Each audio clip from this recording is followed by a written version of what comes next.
며느리가 제 서랍을 뒤지고 있었습니다. 어머니, 땅 문서 어디 두셨어요? 그 목소리를 들었을 때 등골이 서늘해졌습니다. 하지만 그건 일주일 뒤의 일이고 모든 것은 그날부터 시작됐습니다. 아침 햇살이 마루로 스며들던 날이었습니다.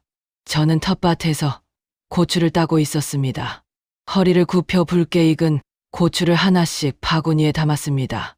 손끝이 까칠하고 등이 뻐근했지만 이 고요함이 좋았습니다. 혼자 사는 지 벌써 10년째입니다. 남편이 떠나고 며느리가 손자를 데리고 서울로 올라간 뒤로요. 시골은 답답해서 못 살겠어요. 며느리가 짐을 싸던 날 그렇게 말했었죠. 그날 이후로 명절에도 오지 않았습니다. 전화도 1년에 한두 번이 전부였습니다. 쓸쓸하지 않냐고요? 물론 외롭습니다. 하지만 서운함을 농사로 달래며 살아왔습니다. 고추를 다 따고 마루에 앉아 물을 마시는데 골목 어귀에서 차 소리가 들렸습니다. 검은색 외제차 한 대가 천천히 제 집 앞에 멈춰 섰습니다. 차 문이 열리고 명품 핸드백을 든 여자가 내렸습니다. 며느리 지혜였습니다. 어머니, 환한 목소리로 손을 흔들며 다가왔습니다. 뒷좌석에서는 훌쩍 큰 손자 민준이가 내렸습니다. 대학생이 다 됐더군요. 할머니, 민준이가 달려와 제 손을 잡았습니다. 따뜻한 손이었습니다.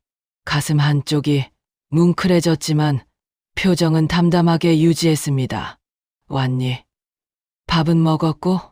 아직이요. 어머니 보고 싶어서 아침 일찍 출발했어요. 며느리가 제 손을 꼭 잡았습니다. 부드러운 손이었습니다. 크림을 잘 바른 손이었죠. 어머니, 그동안 너무 죄송했어요. 눈시울이 붉어지더니 눈물까지 글썽였습니다. 정말이지. 깜짝 놀랐습니다. 10년 동안 한 번도 울지 않던 사람이 갑자기 눈물을 보이다니. 괜찮아. 바쁜 거 아는데 뭘. 아니에요. 제가 정말 못난 며느리였어요. 이제라도 자주 올게요. 며느리가 차 트렁크를 열었습니다. 비싼 한우 세트, 건강식품, 과일 박스가 가득했습니다. 이게 다 뭐니? 어머니 드시라고요. 몸 챙기셔야죠. 민준이가 짐을 날랐습니다. 냉장고가 꽉 찼습니다. 저는 부엌에서 된장찌개를 끓였습니다. 며느리는 거실을 둘러보며 말했습니다. 어머니, 집이 너무 낡았어요. 도배도 해드리고 보일러도 새 걸로 해드릴게요. 아니야. 이대로 괜찮아. 그래도요, 제가 할게요. 지나치게 친절했습니다. 너무 다정했습니다. 이상했습니다.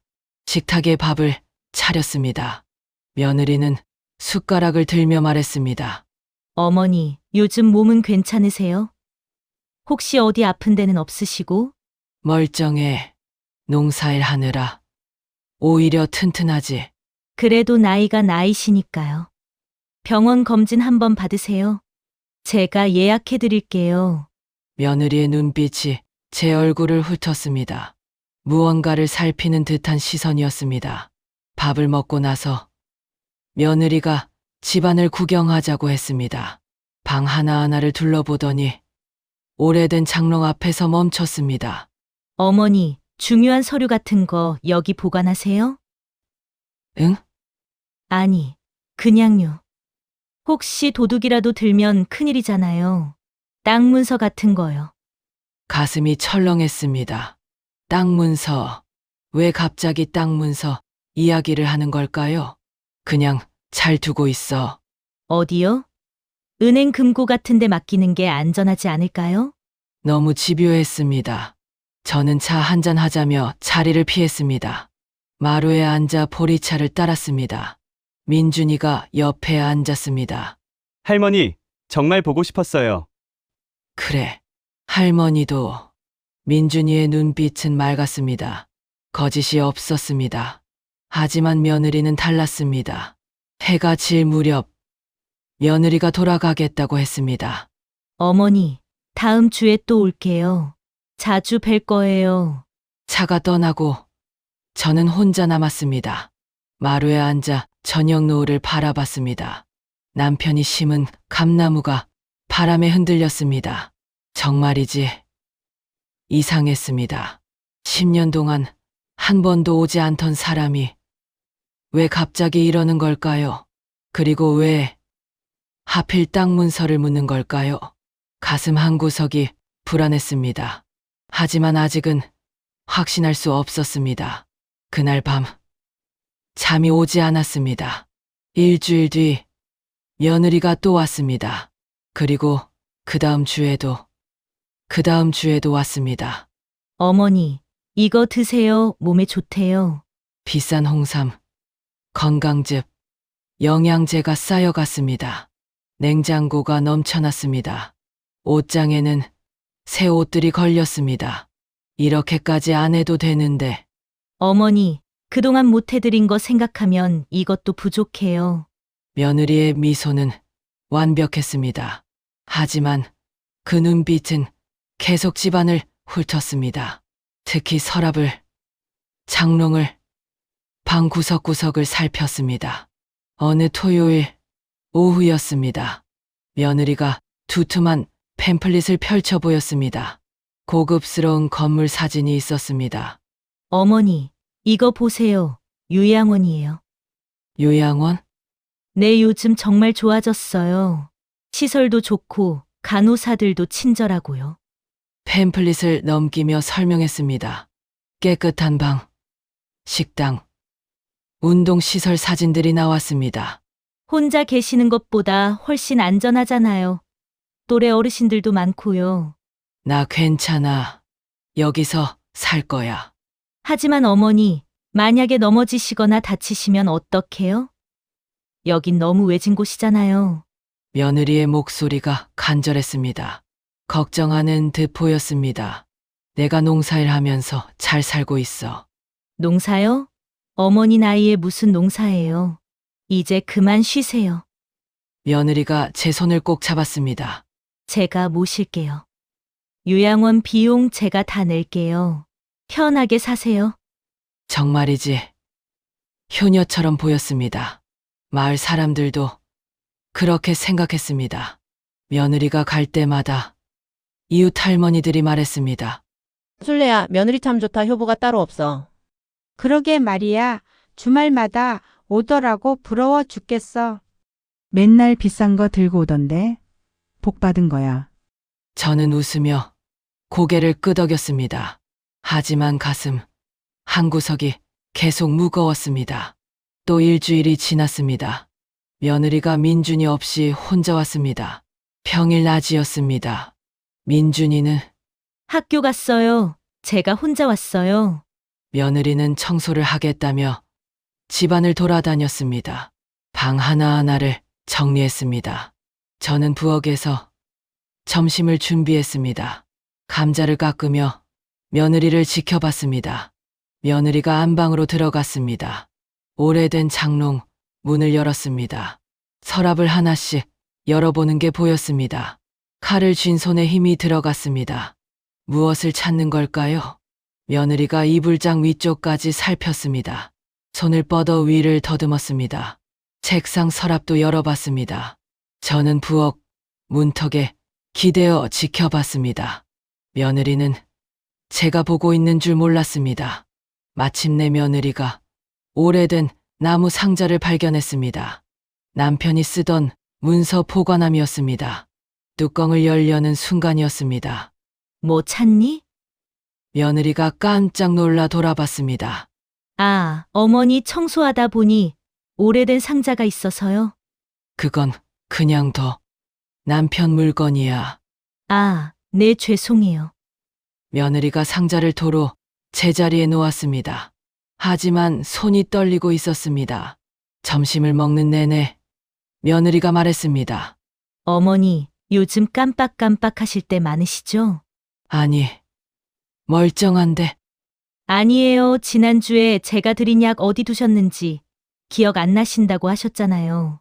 그건 내가 어디 뒀는지 말 안 해줘서 그래. 그리고 민준이 생일도 헷갈리신다고 하셨고요. 그런 적 없었습니다. 저는 손자 생일을 정확히 기억하고 있었습니다. 내가 언제 그랬어?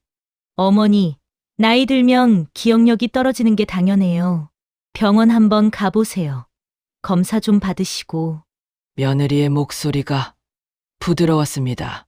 하지만 눈빛은 차갑게 느껴졌습니다. 나 괜찮아. 하지만 치매 초기엔 본인이 모를 수도 있대요. 치매. 며느리가 처음으로 그 단어를 꺼냈습니다. 저는 숟가락을 내려놓았습니다. 나한테 치매가 있다는 거니? 아니에요. 그냥 혹시나 해서요. 미리 검사 받으시는 게 좋잖아요. 며느리가 가고 나서 저는 한참을 마루에 앉아 있었습니다. 정말이지 이상했습니다. 왜 자꾸 제가 기억력이 나쁘다고 하는 걸까요? 왜 치매 이야기를 꺼내는 걸까요? 그리고 왜 문서 상자를 뒤지는 걸까요? 저녁 무렵 마을 이장 봉수 씨가 찾아왔습니다. 술래야 있나? 이장님, 어서 오세요. 봉수 씨가 마루에 앉았습니다. 표정이 심각했습니다. 술래야, 자네 며느리 말이야. 네, 뭔가 이상해. 요즘 마을에 부동산 사람들이 자주 오거든. 그 사람들이랑 자네 며느리가 만나는 걸 봤어.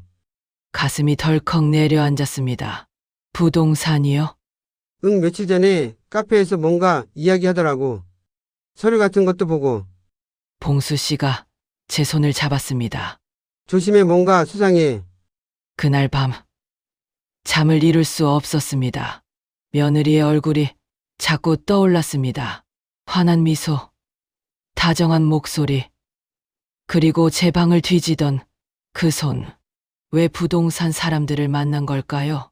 혹시 이 땅을? 다음 날 아침 일찍 봉수 이장이 다시 찾아왔습니다.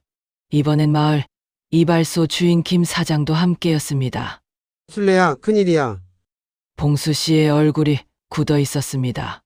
무슨 일이에요? 이 동네가 재개발된데 공식 발표는 아직 안 났는데 확실한 정보야. 김 사장이 휴대폰을 꺼내 보여줬습니다. 개발 계획도가 화면에 떠 있었습니다. 여기 봐, 자네 땅이 한가운데야. 핵심 구역이라고. 손이 떨렸습니다. 화면 속 지도에 제 땅이 빨간색으로 표시돼 있었습니다. 보상금이 얼마나 나오는데요? 최소 20억은 될 거야. 위치가 좋으니까 더 나올 수도 있고. 20억. 정말이지.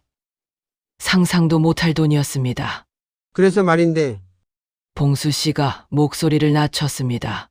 자네 며느리가 이미 알고 있는 것 같아. 그래서 자꾸 오는 거야. 확실해요? 내가 직접 봤어. 며느리가 부동산 중개인이랑 만나서 어머니 땅을 제 명의로 옮기면 어떻게 되냐고 물어보더라고. 가슴이 철렁했습니다. 내 땅을 빼앗으려는 거였습니다. 그래서 요양원 이야기를 한 거였습니다. 그래서 치매 검사를 받으라고 한 거였습니다. 저를 정신 나간 노인으로 만들어서 법적으로 땅을 빼앗으려는 거였습니다. 술래야, 조심해야 해. 김 사장이 제 손을 꼭 잡았습니다. 땅 문서 어디 안전한 데 맡겨둬. 혹시 모르니까. 네, 그럴게요. 두 사람이 돌아가고 저는 장롱 깊숙한 곳에서 문서 상자를 꺼냈습니다. 낡은 나무 상자였습니다. 남편이 평생 소중히 다뤘던 상자였죠. 뚜껑을 열었습니다. 땅 문서가 들어 있었습니다. 남편의 도장도 함께 있었습니다. 남편의 목소리가 들리는 것 같았습니다. 순례야, 이 땅만은 꼭 지켜야 해. 이게 우리 손자한테 물려줄 전부야. 남편은 평생 이 땅을 가꿨습니다. 척박한 밭을 옥토로 만들었습니다. 감나무를 심고 배나무를 심고 하나하나 정성껏 키웠습니다. 손자가 크면 이 땅에서 같이 농사 짓자. 남편은 그게 꿈이었습니다. 하지만 남편은 떠났고 며느리는 손자를 데리고 서울로 갔습니다. 그리고 이제 며느리는 이 땅을 빼앗으려 합니다. 저는 문서를 꼭 안았습니다. 절대 빼앗기지 않겠어. 그날 오후 며느리가 또 왔습니다. 이번엔 중년 남자를 데리고 왔습니다. 어머니, 소개할 사람이 있어요. 이분은 김 변호사님이에요. 변호사. 왜 변호사를 데리고 온 걸까요? 안녕하세요. 어르신, 변호사가 공손히 인사했습니다. 서류 가방을 들고 있었습니다. 어머니, 이분이 법률 상담 좀 해드릴 거예요. 어르신 재산 관리 같은 거요. 내 재산은 내가 알아서 해. 하지만 어머니, 요즘 사기 많잖아요. 전문가 도움 받으시는 게 좋아요. 변호사가 서류를 꺼냈습니다. 어르신, 혹시 치매 진단 받으신 적 있으세요? 없어. 그럼 검사는 받아보셨고요? 그것도 없어. 나 멀쩡해. 변호사가 며느리와 눈빛을 교환했습니다.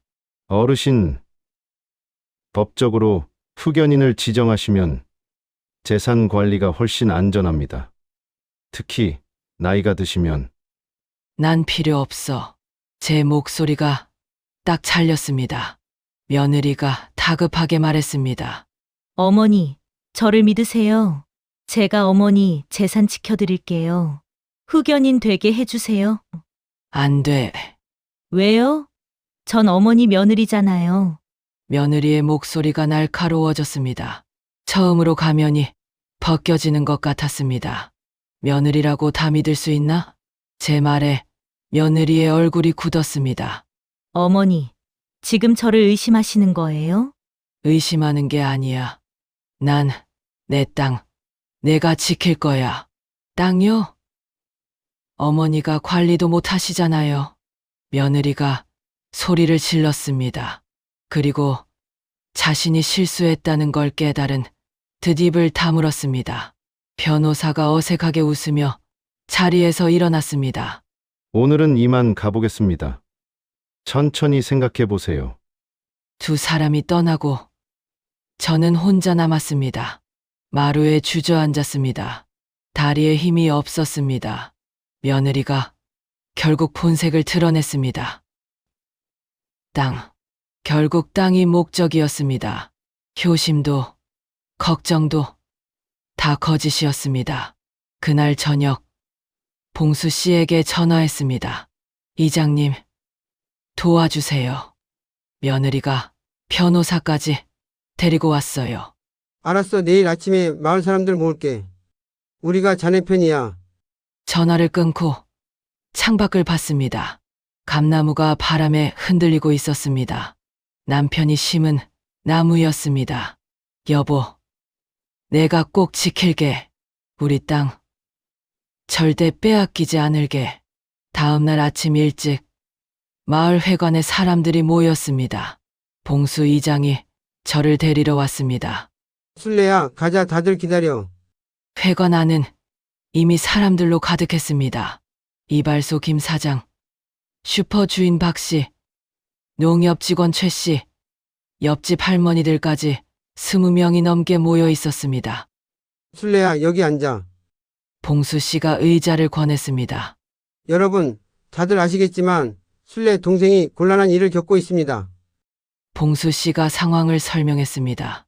며느리의 갑작스러운 방문, 변호사를 데려온 일, 재개발 정보까지. 이건 명백한 재산 탈취 시도야. 우리가 가만히 있을 수 없어. 김 사장이 주먹으로 탁자를 쳤습니다. 술래 씨가 평생 얼마나 고생하며 이 땅 지켰는데. 슈퍼 박 씨가 말했습니다. 남편 돌아가시고 혼자서 농사 짓고 그 고생이 얼마나 심했어. 그런데 며느리가 이제 와서 땅 뺏으려고. 말이 돼? 옆집 할머니가 제 손을 잡았습니다. 술래야, 걱정 마. 우리가 다 지켜줄게. 눈시울이 뜨거워졌습니다. 고맙습니다. 정말. 봉수 씨가 노트를 펼쳤습니다. 자, 그럼 계획을 세워보자. 며느리가 다시 오면 우리가 교대로 술래 집을 지킨다. 좋아, 내가 오전 담당할게. 나는 오후에 갈게. 저녁은 우리 부부가 갈게요. 사람들이 자발적으로 시간을 나눴습니다. 그리고 혹시 변호사나 이상한 사람이 오면 바로 연락해. 우리가 달려갈게. 휴대폰 번호 다 공유하자. 마을 사람들이 하나가 됐습니다. 정말이지 감동적이었습니다. 40년을 함께 산 이웃들이었습니다. 진짜 가족보다 더 가까운 사람들이었습니다. 일주일이 지났습니다. 며느리가 다시 왔습니다. 이번엔 민준이도 함께였습니다. 어머니, 저번엔 제가 너무 흥분했어요. 죄송해요. 며느리가 다시 공손해졌습니다. 하지만 눈빛은 여전히 차가웠습니다. 어머니, 진지하게 말씀드릴게요. 요양원 정말 좋은데 찾았어요. 팸플릿을 또 꺼냈습니다. 간호사도 24시간 있고 의사도 상주하고요. 어머니 같은 어르신들 정말 많아요. 나 여기서 잘 살고 있어. 하지만 어머니, 혼자 계시면 위험해요. 요즘 어머니 깜빡깜빡 하시잖아요. 나 안 그래. 아니에요. 지난주에 약 드셨는지 기억 못 하셨잖아요.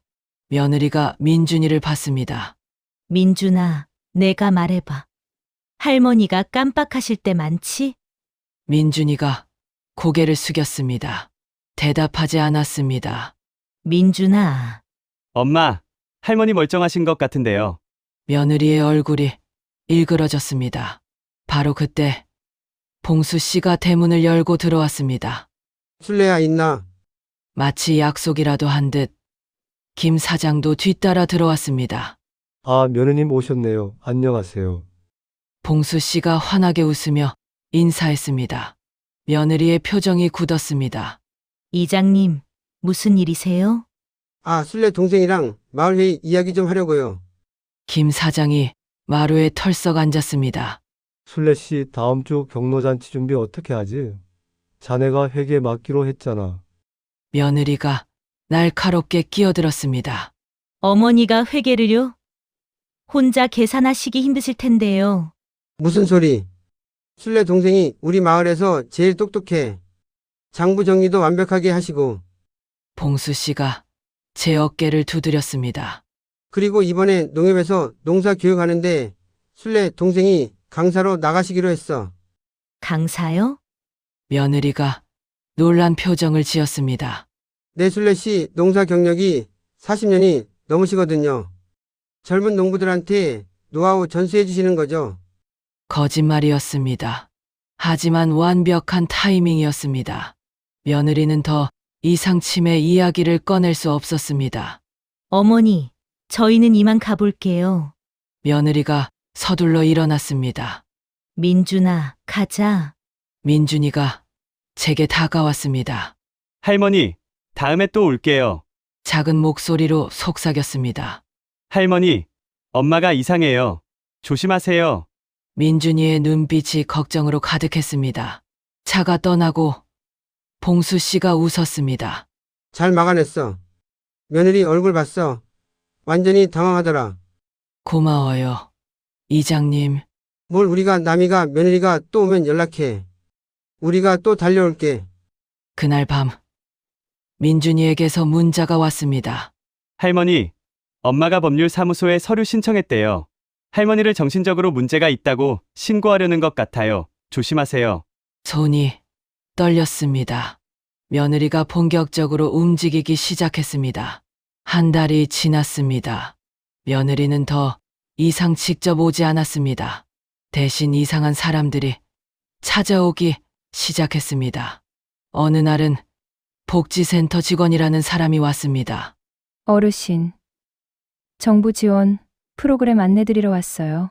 혹시 거동이 불편하신가요? 아니요, 멀쩡해요. 치매 검사는 받아보셨어요? 또 치매 이야기였습니다. 필요 없어요. 다음 날은 요양원 상담사가 왔습니다. 어르신 무료 체험 프로그램이 있는데 참여하실래요? 안 해요. 그 다음 날은 의사라는 사람이 왔습니다. 방문 건강검진 나왔습니다. 신청 안 했는데요. 가족분이 신청하셨어요. 모두 며느리가 보낸 사람들이었습니다. 저를 정신 나간 노인으로 만들려는 계획이었습니다. 그러던 어느 날 마을에 큰 소식이 퍼졌습니다. 재개발이 공식 발표됐습니다. 시청 공무원들이 마을 회관에서 설명회를 열었습니다. 이 지역이 복합 문화단지로 개발됩니다.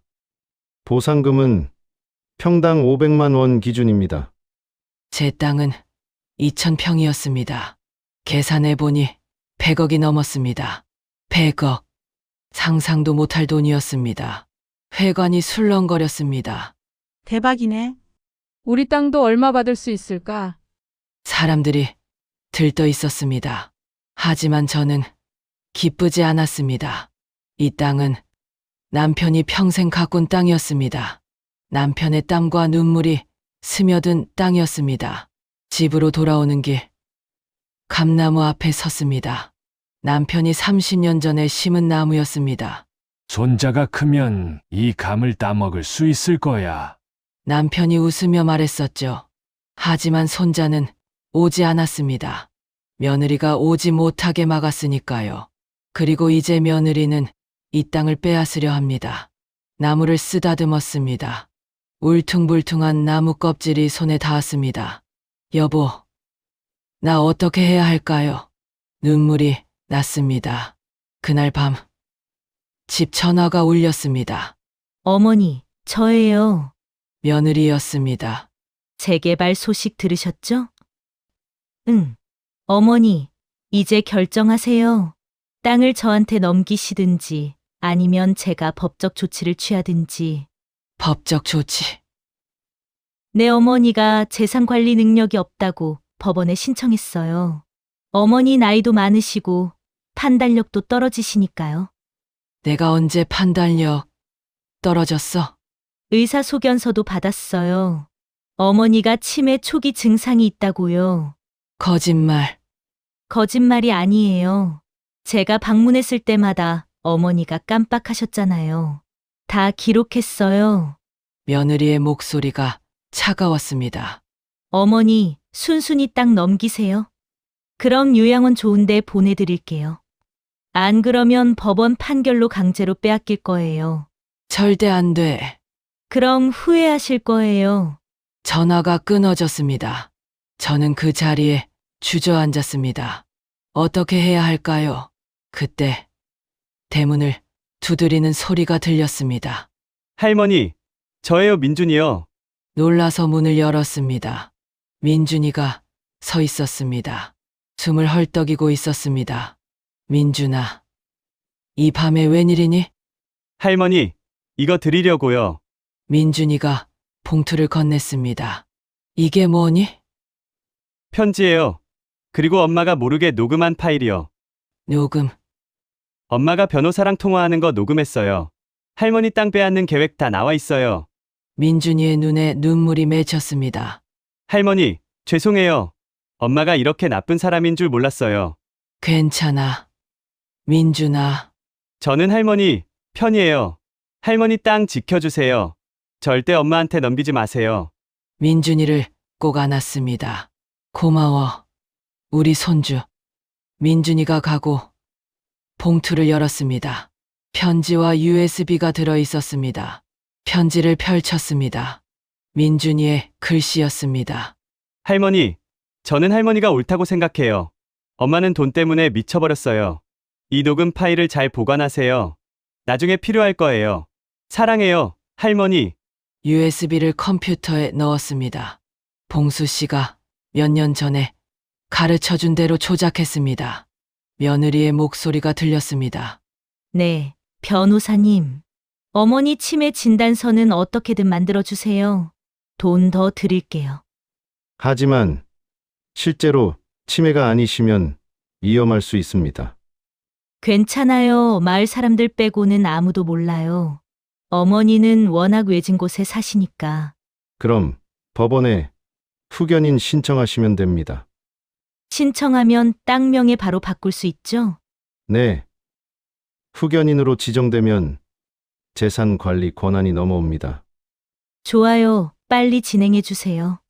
재개발 보상금 나오기 전에 끝내야 해요. 녹음이 끝났습니다. 저는 USB를 꼭 쥐었습니다. 이제 알았습니다. 며느리의 계획을 다 알았습니다. 그리고 이제 제 계획을 세울 차례였습니다. 일주일 뒤 며느리가 사람들을 데리고 왔습니다. 흰 가운을 입은 사람 둘, 양복 입은 변호사, 그리고 경찰관까지. 어머니, 나왔어요. 며느리의 목소리가 차가웠습니다. 이게 무슨 짓이니? 어머니 건강을 위해서예요. 병원 가셔야 해요. 흰 가운을 입은 사람이 다가왔습니다. 어르신, 저희는 요양병원에서 왔습니다. 잠깐만 검사 받으시죠. 난 안 가. 어르신, 가족분이 신청하셨어요. 거부하시면 강제 입원 조치가 내려질 수 있습니다. 변호사가 서류를 꺼냈습니다. 법원 명령입니다. 박순례 씨는 정신적 판단 능력이 의심되므로 보호 입원 조치를 시행한다. 이게 무슨 소리야? 어머니, 이제 그만하세요. 순순히 따라오세요. 며느리가 제 팔을 잡았습니다. 내 땅에서 당장 나가. 이 땅은 이제 제 거예요. 어머니는 관리 능력이 없으시니까요. 바로 그때였습니다. 잠깐. 봉수 이장이 대문을 벌컥 열고 들어왔습니다. 뒤따라 마을 사람들이 우르르 몰려왔습니다. 20명이 넘었습니다. 여기서 뭐 하는 거예요? 이장님, 비켜주세요. 이건 가족 문제예요. 가족 문제? 이게 가족이 할 짓입니까? 김 사장이 소리쳤습니다. 순례 씨는 멀쩡하십니다. 무슨 강제 입원이에요? 어르신들, 방해하시면 경찰 불러요. 며느리가 경찰관을 봤습니다. 이 사람들이 어머니를 감금하고 있어요. 조치 취해주세요. 경찰관이 난처한 표정을 지었습니다. 이게 무슨 상황입니까? 봉수 씨가 앞으로 나섰습니다. 경찰관님, 이 며느리가 시어머니 재산을 노리고 있습니다. 순례 씨는 정신적으로 아무 문제 없어요. 하지만 의사 진단서가 있습니다. 변호사가 서류를 보여줬습니다. 박순례 씨는 치매 초기 증상이 있으며 재산 관리 능력이 없음. 거짓말이에요. 옆집 할머니가 소리쳤습니다. 순례가 우리 마을 회계 맡고 있어요. 장부도 완벽하게 정리하고 계산도 정확하게 해요. 맞아요. 지난주에 농협 교육도 하셨어요. 마을 사람들이 입을 모았습니다. 며느리의 얼굴이 일그러졌습니다. 어머니, 이 사람들한테 뭐라고 한 거예요? 거짓말하신 거죠? 거짓말이 아니야. 나 멀쩡해. 아니에요. 어머니는 치매예요. 며느리가 히스테리를 부렸습니다. 당장 병원 가세요. 안 가면 제가 법적으로. 법적으로?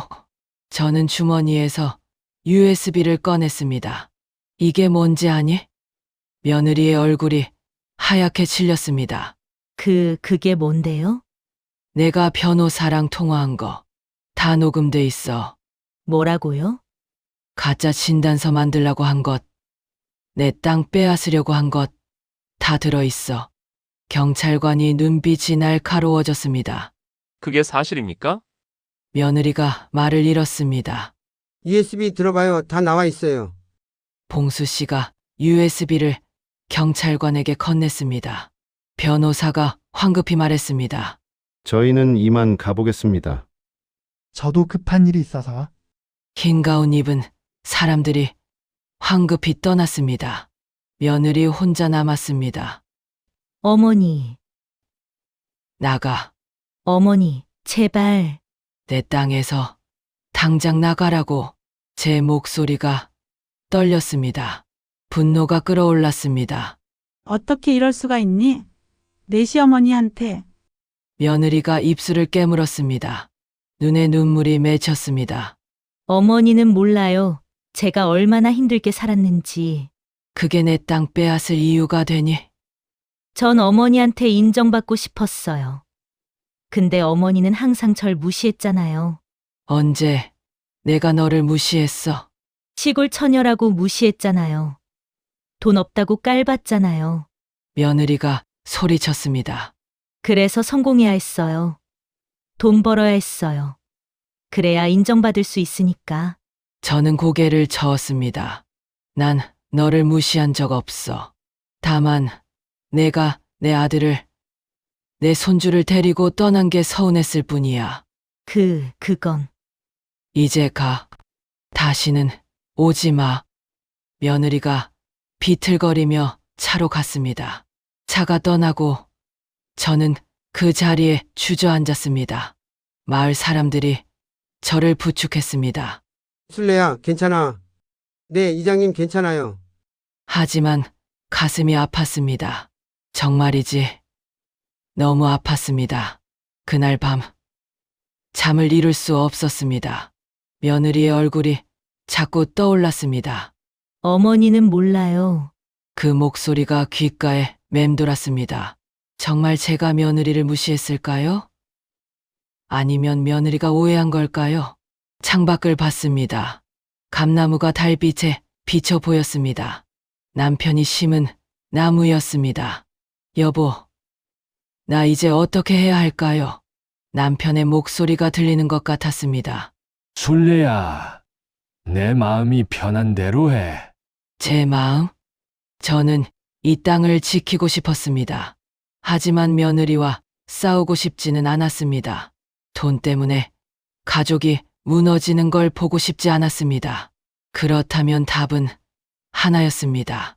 다음 날 아침, 봉수 이장을 찾아갔습니다. 이장님, 부탁이 있어요. 뭔데? 마을 회관의 사람들 좀 모아주세요. 중요한 발표가 있어요. 무슨 발표? 가서 말할게요. 봉수 씨가 마을 사람들에게 연락했습니다. 오후 3시에 모이기로 했습니다. 저는 집으로 돌아와 땅 문서를 꺼냈습니다. 남편의 도장도 함께 꺼냈습니다. 여보, 괜찮죠? 이게 맞는 거죠? 손이 떨렸습니다. 오후가 됐습니다. 마을 회관으로 갔습니다. 사람들이 가득 모여 있었습니다. 그리고 놀랍게도 며느리도 와 있었습니다. 민준이도 함께였습니다. 며느리가 왜 왔는지 물어보려는 순간 봉수 씨가 말했습니다. 내가 연락했어. 며느리도 들어야 할 이야기니까. 저는 고개를 끄덕이고 앞으로 나갔습니다. 마을 사람들이 저를 바라봤습니다. 여러분, 오늘 중요한 발표가 있습니다. 숨을 크게 들이쉬었습니다. 저는 제 땅을 마을에 기부하기로 했습니다. 회관이 순식간에 술렁거렸습니다. 뭐라고? 기부? 며느리가 벌떡 일어났습니다. 어머니, 그게 무슨 소리예요? 들어봐. 내 말. 저는 며느리를 똑바로 봤습니다. 이 땅은 남편이 평생 가꾼 땅이야. 남편의 땀과 눈물이 스며든 땅이지. 목소리가 떨렸습니다. 근데 이 땅 때문에 우리 가족이 무너졌어. 내가 변했고 우리 사이가 나빠졌어. 어머니. 난 돈보다 가족이 더 소중해. 하지만 이미 우리는 돌아갈 수 없어. 며느리의 얼굴이 창백해졌습니다. 그래서 이 땅을 마을에 기부하기로 했어. 남편이 사랑했던 이 마을을 위해서. 봉수 씨가 박수를 쳤습니다. 순례야. 이 땅에 마을 회관을 새로 짓고 경로당도 만들고 아이들 놀이터도 만들어요. 마을 사람들의 눈에 눈물이 맺혔습니다. 그게 남편이 바랐던 거예요. 이 땅이 사람들에게 도움이 되길 바랐어요. 며느리가 휘청거렸습니다. 어머니, 그럼 저는 너는 아무것도 못 받아. 당연한 거야. 저는 주머니에서 USB를 꺼냈습니다. 이거 기억하지? 내가 변호사랑 통화한 거. 며느리의 얼굴이 하얗게 변했습니다. 이걸 경찰에 넘기면 너는 사기 혐의로 조사받을 거야. 가짜 진단서 만든 것도 범죄니까. 어머니, 제발. 하지만 나는 그러지 않을 거야. 너는 내 며느리니까. 며느리가 무릎을 꿇었습니다. 어머니, 죄송해요. 제가 잘못했어요. 눈물이 주르륵 흘러내렸습니다. 전 정말 미쳤어요. 돈 때문에 정신을 잃었어요. 이제 알았으면 됐어. 일어나. 며느리가 고개를 들었습니다. 얼굴이 눈물범벅이었습니다. 하지만 용서는 안 해. 내가 한 짓은 너무 심했어. 네, 알아요. 민준이가 달려와 저를 안았습니다. 할머니, 정말 대단하세요. 괜찮아. 우리 손주, 민준이의 머리를 쓰다듬었습니다. 할머니는 욕심 안 내. 이대로 살 거야. 봉수 씨가 다가와 제 손을 잡았습니다. 순례야, 고마워, 정말 고마워. 아니에요. 이장님, 제가 더 고마워요. 마을 사람들이 박수를 쳤습니다. 박수 소리가 회관을 가득 채웠습니다. 며느리는 민준이 손에 이끌려 조용히 회관을 나갔습니다. 저는 창밖을 봤습니다. 해가 서쪽으로 기울고 있었습니다. 아름다운 노을이었습니다. 1년이 지났습니다. 마을에는 새로운 건물이 들어섰습니다. 제 땅이 있던 자리에 복지관이 생겼습니다. 2층짜리 깨끗한 건물이었습니다. 1층은 경로당, 2층은 도서관과 마을 회관이었습니다. 아이들이 뛰어노는 놀이터도 생겼습니다. 저는 작은 텃밭만 남겨달라고 했습니다. 그리고 감나무 한 그루도요. 순례 씨, 이 나무는 꼭 보존할게요. 복지관 설계사가 약속했습니다. 남편이 심은 나무거든요. 알겠습니다. 나무 주변에 벤치도 놓을게요. 봄이 왔습니다. 감나무에 새싹이 돋았습니다. 저는 작은 텃밭에서 상추를 심었습니다. 호미로 땅을 파고 씨앗을 심고 물을 줬습니다. 할머니! 뒤돌아보니 민준이가 달려오고 있었습니다. 민준아, 민준이가 저를 안았습니다. 훌쩍 더 커 있었습니다. 할머니, 보고 싶었어요. 나도. 요즘 학교는 어때? 잘 다니고 있어요. 방학이라 왔어요. 민준이가 복지관을 둘러봤습니다. 와, 여기 정말 좋아졌네요. 그치. 마을 사람들이 정말 좋아해. 경로당에서 할머니들이 화투를 치고 있었습니다. 웃음소리가 들렸습니다. 놀이터에서는 아이들이 그네를 타고 있었습니다. 할머니, 후회 안 하세요? 민준이가 조심스럽게 물었습니다. 후회? 왜? 땅 기부한 거요. 엄청난 돈이었잖아요. 저는 고개를 저었습니다. 전혀 안 해. 오히려 마음이 편해. 감나무를 쓰다듬었습니다. 할아버지도 이걸 원하셨을 거야. 이 땅이 사람들에게 도움되는 거. 엄마는요? 엄마는 어떻게 지내니? 민준이가 잠시 망설이다 말했습니다. 힘들어하세요. 회사에서도 밀려났고 빚도 있대요. 그래? 할머니한테 너무 미안해하세요. 전화하고 싶은데 용기가 안 난대요. 저는 한참을 침묵했습니다. 미안한 마음이 들었습니다. 며느리도 힘들었겠죠. 인정받고 싶었던 거겠죠. 하지만 방법이 잘못됐습니다. 민준아, 엄마한테 전해줘. 천천히 살라고. 돈이 전부가 아니라고. 네, 전할게요. 민준이가 가방에서 뭔가 꺼냈습니다. 할머니, 이거 드리려고 가져왔어요. 사진이었습니다. 어린 민준이를 안고 있는 제 모습이었습니다. 그 옆에 남편이 웃고 있었습니다. 할아버지랑 찍은 마지막 사진이에요. 제가 복사했어요. 눈시울이 뜨거워졌습니다. 고마워, 민준아. 할머니, 저 자주 올게요. 방학 때마다 와서 농사일 도와드릴게요. 그래, 할머니가 농사 가르쳐 줄게. 민준이가 텃밭에서 호미를 들었습니다. 서툴지만 열심히 땅을 팠습니다. 저는 옆에서 지켜봤습니다. 이 순간이 행복했습니다. 돈도 땅도 없지만 손주와 함께 흙을 만지는 이 순간이 좋았습니다. 저녁이 됐습니다. 민준이와 함께 상추쌈을 먹었습니다. 아까 딴 상추였습니다. 싱싱하고 맛있었습니다. 할머니, 정말 맛있어요. 많이 먹어. 밥을 먹고 나서 감나무 아래 벤치에 앉았습니다. 노을이 아름다웠습니다. 하늘이 주황빛으로 물들었습니다. 할머니, 올해는 감 많이 열릴 것 같아요. 그러게, 올해는 풍년이겠어. 남편이 심은 나무였습니다. 30년이 넘었습니다. 매년 가을이면 탐스러운 감이 주렁주렁 열렸습니다. 할아버지가 이 나무 심으실 때 뭐라고 하셨대요? 손주가 와서 담 따먹을 수 있을 거라고 했지. 이제 그게 이뤄진 거네요. 민준이가 웃었습니다. 저도 웃었습니다. 정말이지 행복했습니다. 땅도 돈도 다 없어졌지만 이 순간이 더 소중했습니다.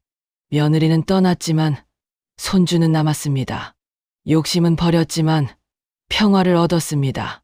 할머니, 사랑해요. 나도 사랑한다. 우리 손주, 별이 하나둘 뜨기 시작했습니다. 남편도 하늘에서 저를 보고 있겠죠. 여보, 당신 말이 맞았어. 땅보다 소중한 게 있더라고. 바람이 불었습니다. 감나무 잎이 바스락거렸습니다. 남편이 대답하는 것 같았습니다. 저는 벤치에 기대어 하늘을 봤습니다. 70평생을 살았습니다. 가난했고, 힘들었고, 배신도 당했습니다. 하지만 후회는 없었습니다. 지금 이 순간, 손주와 함께 노을을 보는 이 순간이 제 인생에서 가장 행복한 순간이었습니다. 돈은 사람을 변하게 합니다. 욕심은 가족을 무너뜨립니다.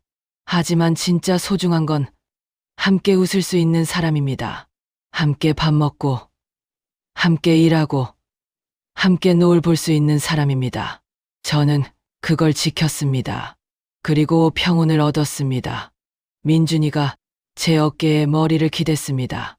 할머니, 졸려요. 그럼 안에 가서 자자. 아니요, 여기 있고 싶어요. 그래.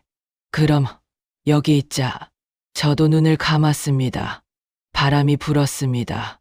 감나무가 흔들렸습니다. 별빛이 쏟아졌습니다. 평화로웠습니다. 정말이지 행복했습니다. 지금까지 제 이야기를 들어주셔서 감사합니다.